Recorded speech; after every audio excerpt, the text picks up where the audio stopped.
ખબરોમાં બન્યા રહેવા માટે બેલ આઇકોન દબાવો અને એબીપી અસ્મિતાને સબસ્ક્રાઇબ કરો। દ્વારકાના ખંભાળિયાના સોનાડી ગામે ડૂબી જવાના કારણે 2 સગીરાઓના મોત થયા। ખેતર પાસે આવેલા પાણીના ખાડામાં કપડાં ધોતી વખતે સગીરાઓ ડૂબી ગઈ, જેમાં બંને કૌટુંબિક બહેનોના મોત થયા છે અને ગામમાં શોકનો માહોલ ફેલાઈ ગયો છે।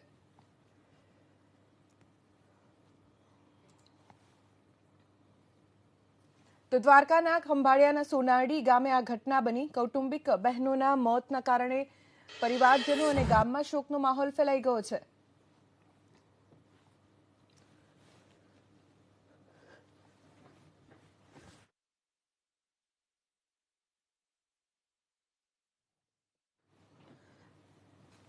પાણી ભરેલા ખાડામાં આ બહેનો કપડાં ધોવા માટે પહોંચી હતી, પરંતુ ત્યાં પગ લપસતા કે અગમ્ય કારણોસર બંને બહેનો ડૂબી જવાથી બંનેના મોત થયા, જેના કારણે પરિવારજનો અને ગામમાં શોકનો માહોલ ફેલાઈ ગયો છે।